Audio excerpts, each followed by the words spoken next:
What is up, guys? Welcome back to another episode of the BnG podcast, episode 73.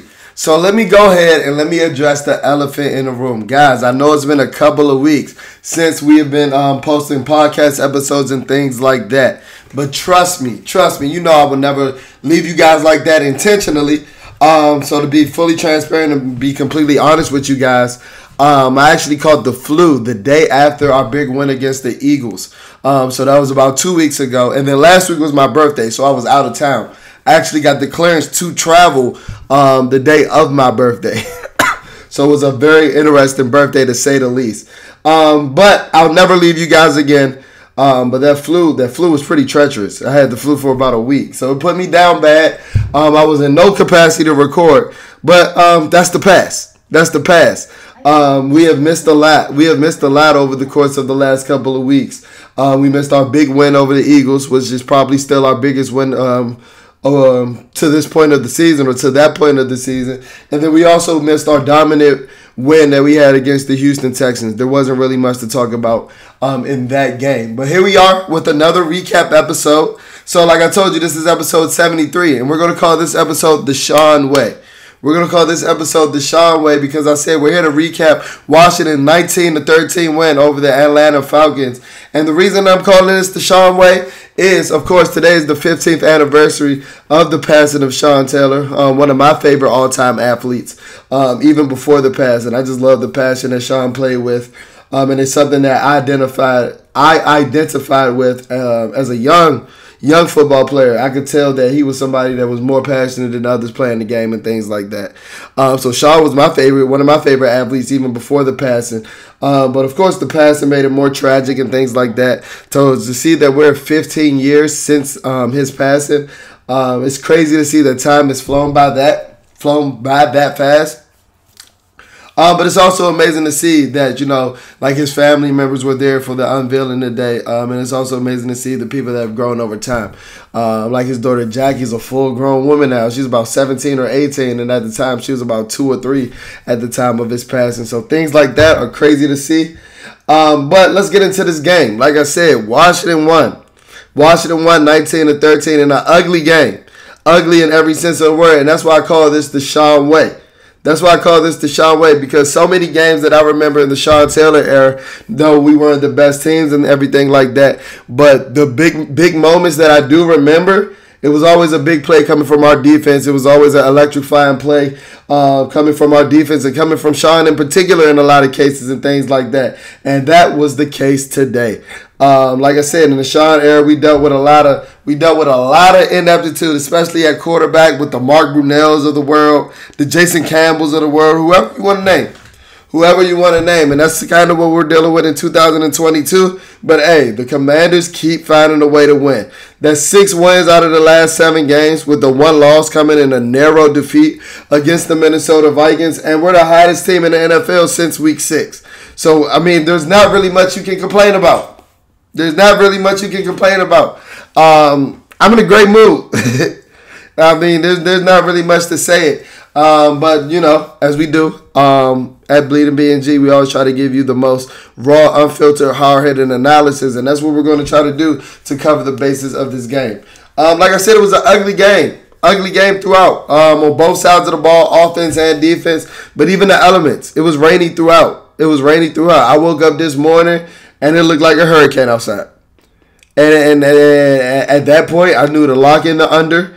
The under was set at about 40.5. I knew to lock in the under. And I knew that, we were going to get some smash mouth football. First, I knew that because of, like I said, the weather was nasty. But also, that's the identity that both teams want to play with.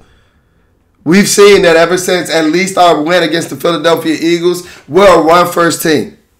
We're a run second down. We're running. If you don't know what we want to do right now, by now you're foolish. Because I'm going to tell you here, the Washington Commanders want to establish that run.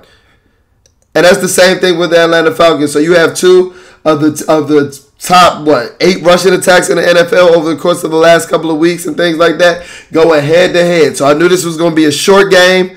I knew this was going to be a game with not many fireworks through the air, but I knew that this was going to be a beautiful game if you love a defensive struggle, if you love smash mouth football like we do over at BnG. So I love what I saw today. I love what I saw today. In particular parts of the game. In particular parts of the game for sure. And we're going to touch on that pretty soon, actually. Matter of fact, let's touch on that now.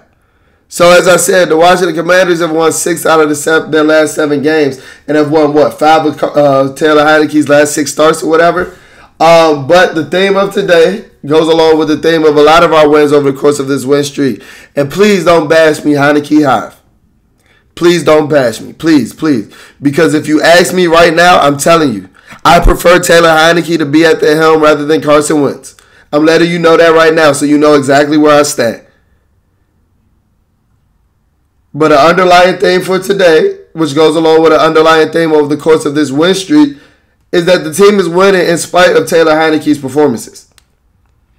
The team is winning in spite of Taylor Heineke's performances. If you look at his stat line today, he threw 14 for 23, 14 completions out of 23 attempts for 138 yards, 2 touchdowns, and 1 interception.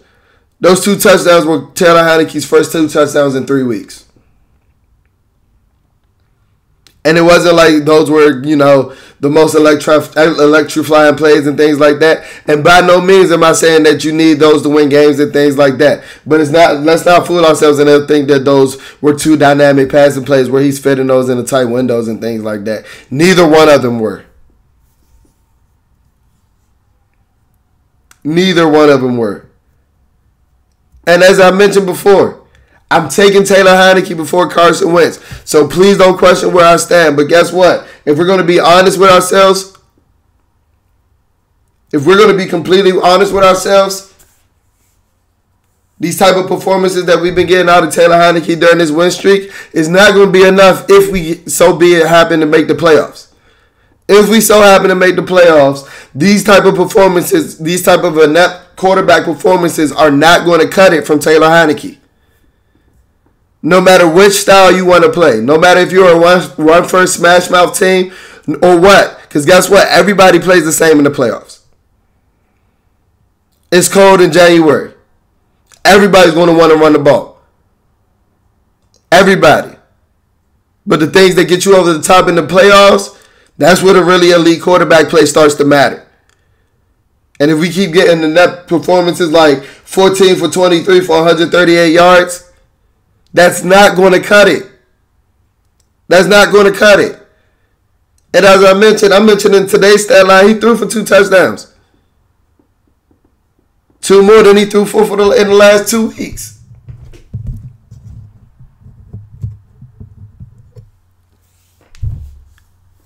Now I know you're like, oh, Jalen, bleeding BnG. So if Carson's playing so bad, why do you prefer him over? If Taylor's playing so bad, why do you prefer him over Carson and things like that? I'll simply tell you like this: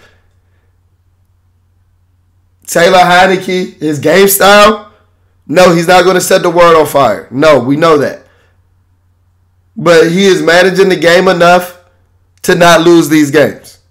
He's doing just enough to not lose these games. One of the biggest assets that Taylor Heineke has that was one of the biggest detriments to Carson Wentz's downfall is Taylor Heineke doesn't allow you to play behind the sticks. This offense cannot function playing behind the sticks. And if you don't know what I mean, I'm talking about having positive down and distances. Gaining substantial amount of yards on first and second down so you're dealing with third and shorts. So he doesn't have to make an all-world type of throw to keep the chains moving, to keep your drives going. But when you're dealing with 2nd and 23, because Carson Wentz just took a 13-yard loss for a sack, that's what was happening early in the season. For that sole reason alone, that's the biggest reason why I'm taking Taylor Heineke over Carson Wentz. But we have to have better quarterback play. We have to. We have to. There are too many weapons on this team, particularly in the receiver stable, tight ends included, for us to be throwing 2 touchdowns in 3 weeks and having 138-yard passing performances. I don't care about the weather. You're in the NFL for a reason. I don't care about the weather.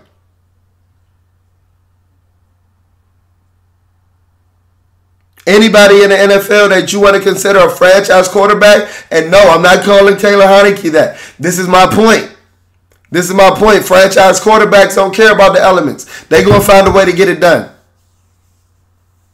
They're going to find a way to get it done.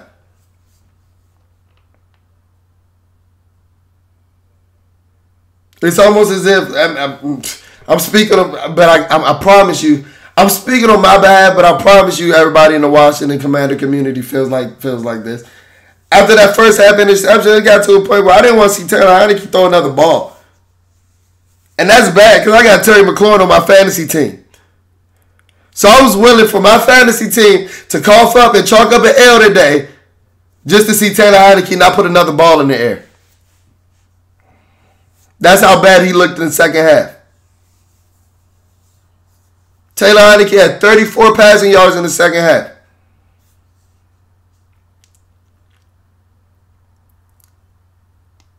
And the only reason that we won this game is because the quarterback on the other side was just as bad as him and Marcus Mariota. He's cheeks as well.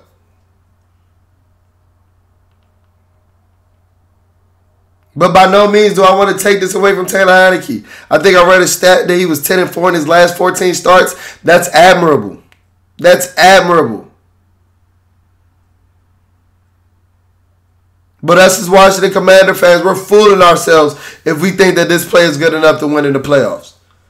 Because isn't that the ultimate goal? Getting into the big dance, and at that point, you never know what can happen. Isn't that the ultimate goal? And I know I said that you can never know what's going to happen once you get into the big dance. But trust me, if your quarterback keep throwing for 138 yards, I'm telling you now, you know you're going to lose in the playoffs. You know you're going to lose. So Taylor, time to answer the bell, man. Hold on for the Jordans this week. Maybe give it to the running backs. Because they deserve it. Yes, they do. Shout out to my man Brian Robinson having his first career 100-yard game. 18 carries for 105 yards. And he also had an 18-yard touchdown reception where he trucked two grown-ass men. He trucked two grown-ass men. I think I'm going to coin a new nickname for Brian Robinson right now and hope it sticks. I hope it sticks. Let's call this man Brian Weight Room Robinson. Brian Weight Room Robinson.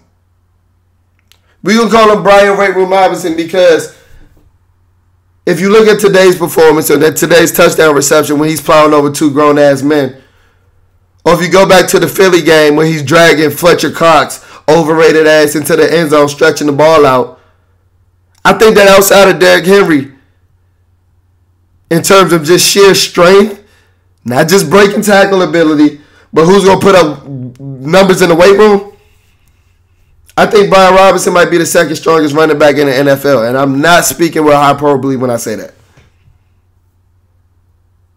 This dude literally does not go backwards. And we were a little critical. We were a little critical of B-Rob early in the season when he first came off the IR and things like that. You know, I was talking about how I don't think that he had some of the juice that he had early in camp. And I wasn't remiss. I know he got shot in his knee. And that may have played a factor into it. I was just speaking on what my eye test was telling me. But the eye test is telling me that he got a lot of that juice back now. He showed me some cutbacks today that I did not think he had. As effective of a runner that I've always thought Brian Robinson was, I never thought that he had the juice to break off some of the big runs that he broke off today. Multiple big runs. He had multiple runs of 10-plus yards. And that's a beautiful sight to see. Antonio Gibson, 9 carries for 32 yards. Jonathan Williams, 4 carries for 22 yards. Smash mouth football. Smash mouth football. And one of the things that I took solace in, one of the biggest takeaways that I took from this game is that our offensive line dominated. Our offensive line dominated them dudes. Our offensive line was pushing those dudes outside, off their spot all game.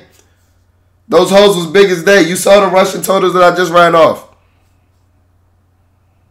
Curtis Samuel also had another 13 rushing yards. And all that's due to them big uglies that wanted to get it mucky and yucky up there in that rain today. And that's what they did. The offensive line is found in their groove, no matter how bad they were early in the season. Because we're going with a right tackle rotation. We're flipping Cornelius Lucas and Samuel Cosme in every other play, and we don't seem to miss a beat. Excuse me.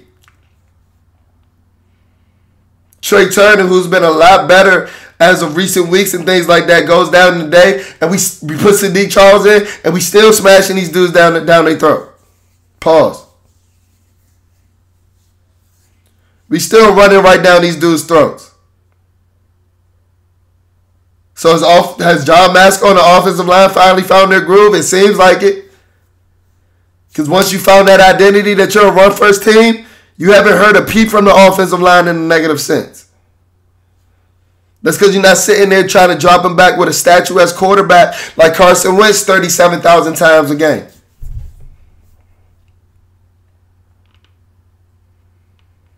Andrew Norwell is a mauler. Much better in the run game than he is in the past. You haven't heard Andrew Norwell's name in a week of Sundays. That's a good thing as an offensive lineman. The offensive line gets my game ball today. Because going into today, and rightfully so, if you've seen the course of our 6 out of 7 game win streak, the defensive line is dominant. I thought the same thing was going to happen today. But if I had to pick a side of the trenches that dominated their matchup, the offensive side of the ball got that today. They got that today. I don't think Taylor Heineke got sacked. If you would have told me that in week 2, when I saw Carson Wentz get sacked 9 fucking times in week 3, I would have told you were fucking crazy. Taylor Heineke did not get sacked not once today.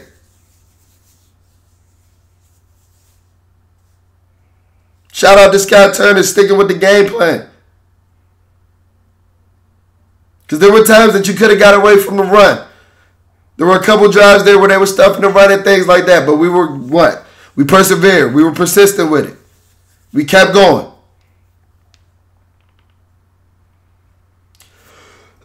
That's what happens when you know and realize your identity. That's what happens when you know and realize your identity. Terry McLaurin is just as reliable as he's always been. From torching Darius Slade, Jair Alexander, Stephon Gilmore, whoever you want to name it. He was doing the same thing to A.J. Terrell today. Taylor was just missing him.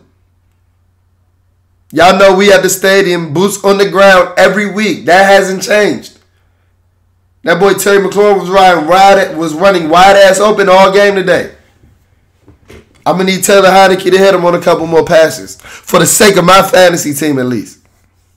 For the sake of this team. Because great things happen when you get Terry McLaurin the ball.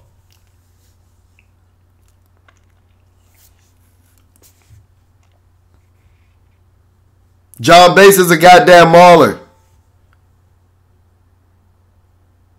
Best run blocking tight end in the NFL. And he also had 3 receptions and a receiving touchdown today. Talk about a steal. John Bass is the reason why you're able to trot out those 3 tight end sets and punch it down dude's throats without a fullback. He's sealing off that end like a tackle. What a find from the front office. What a find from the front office. Hey, those 2021 and 2020 draft classes are coming into shape too. We'll talk about that in another episode as well. For all those guys questioning, paddle boat, river boat runs, personnel decisions, Those draft classes are coming to pan out. We'll talk about that in another episode. But on to the defense, man. As I mentioned, the defensive line didn't have the dominant game that we're used to or we're expecting from them over the course of the last couple of months, to be honest with you. We only had 1 sack with Montez Sweat, but guess what? They showed up when it was time. They showed up when it was time. I've seen a lot of media pundits and a lot of people on Twitter questioning why Atlanta would go with a throw over there on that last play of the game that Kendall Fuller ended up ultimately picking off. But if you guys can remember the play before that, James Smith-Williams blew Marcus Mariota up. Granted, missed the tackle, but then my boy Montez Sweat there was there for the cleanup, for a gain of no yards. Think about the clock situation as well.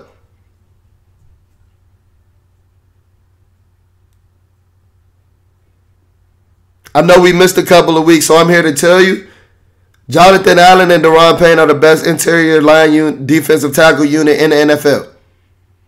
There's no debate. I'm also here to tell you that Jonathan Allen is the best defensive tackle in the NFL in 2022, Aaron Donald included. Jeffrey Simmons, Chris Jones, whoever you want to name, John Allen's better than all of them this year. He's the best. Oh, and another thing. We need to extend Daron Payne tonight. We need to extend Daron Payne tonight. Because if John Allen's the best defensive tackle in the NFL, Daron Payne is top 5. Daron Payne, with his bat down or his knockdown, is the reason that Kendall Fuller is able to intercept that pass to win the game. Daron Payne has 6.5 sacks from an interior defensive line position. He is making impact plays. He is making impact plays. And I know a lot of this, or some of us are skeptical because he's in a contract year and we got to wonder if the fall off is coming next season. I don't think so. This guy's still only 25 years old. Daron Payne is a fucking freak of nature.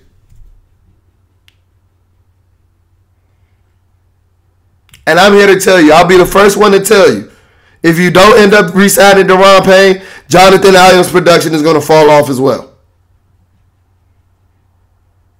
That's just how it works.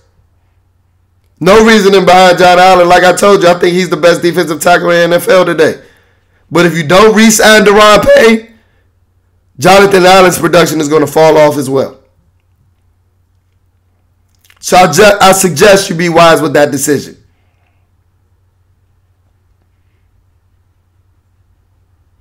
I know Jack Del Rio mentioned this earlier, who's doing a hell of a job as well.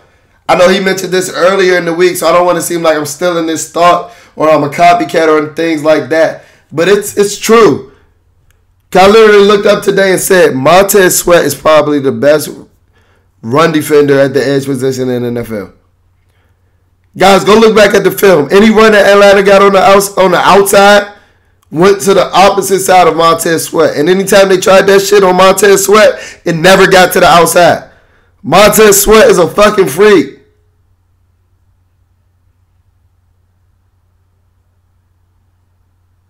This defense is finally playing up to what we thought they were going to be at the beginning of 2021. Because we got so many fucking freaks on this damn unit.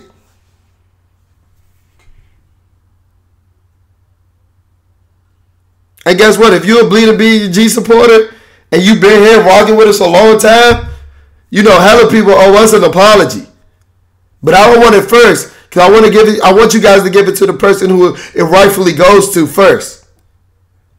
Because we told y'all Jamin Davis was coming. We told y'all in the preseason Jamin Davis was coming. Y'all told us we was crazy. Y'all told us we was lunching and shit like that. Oh, what game are you watching? Oh, Jack Del Rio said that he needs to do better. Oh, wait, what are you watching? Yeah, what? Jamin Davis has arrived. 10 tackles a day. 6 of them solo. The best linebacker on this team. I told y'all that in week 1. Now I don't look so crazy, do I? Now I don't look so crazy, do I? The speed is evident. He's not missing any tackles anymore.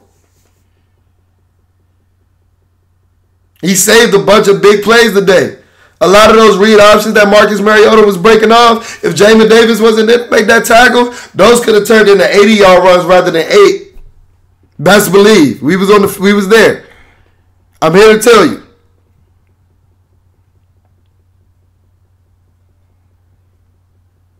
The secondary is balling.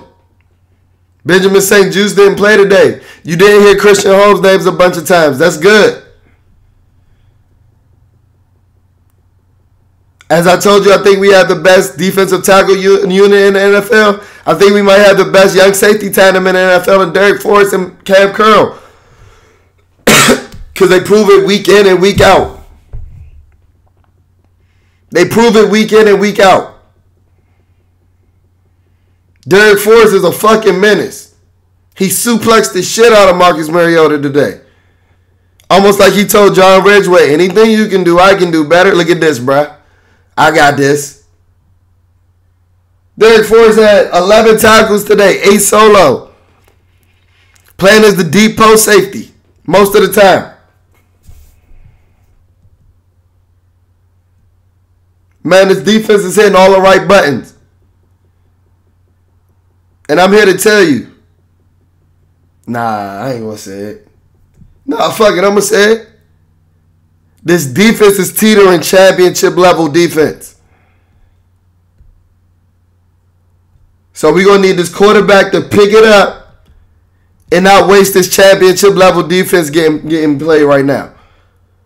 If you guys look around the league, you see Russell Wilson's defensive tackles over there cussing him out on the sideline. Now, I don't think that's ever going to happen with Taylor Heineke, but he better pick it up and not waste this golden opportunity. Because we on a high streak, man. And I feel it. I can feel it in the air like Beanie Siegel said. But that'll do it for this episode of the Bleeding BnG podcast. 7-5. 2 games over 500 going into December. I don't know what this feels like. I ain't had this feeling in so long. So long. We got the New York Little Men coming up next. The New York Giants, if that's what you want to call them.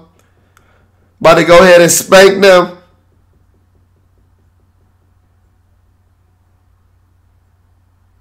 Go ahead into the bye. Going to get Chase Young coming back after that bye because I don't think he's playing next week on that bullshit turf over there in the Metrodome. Or whatever they call that shit, the Meadowlands. But hey, man, all good vibes over here, Bleeding BnG, and all good vibes over here with the Washington Commanders. So if you enjoyed this episode, as always, be sure to comment, be sure to like, be sure to subscribe, especially if you're watching this on YouTube. We're available on all podcast platforms, but you're listening to us specifically on Spotify or Apple Podcasts. Be sure to leave a rating, be sure to review. Let's finesse these algorithms so that Bleeding BnG is your #1 content hub when you're searching anything Washington Commanders. And guess what? We about to push out a lot of content because guess what? My team finally nice. So I'm going to wear this content out while we nice, because who knows how long this is going to last. So as I said before, if you're checking us out on YouTube, be sure to subscribe. Be sure to subscribe. I appreciate all the subscriptions. I appreciate all the user interaction over there on the YouTube. Be sure to Be sure to keep chopping it up with us, especially on our social media pages. Our Instagram is @BleedingBnG, BleedingBnG, BnG. Daily post over there. Daily discussions going on over there. Daily content posted over there.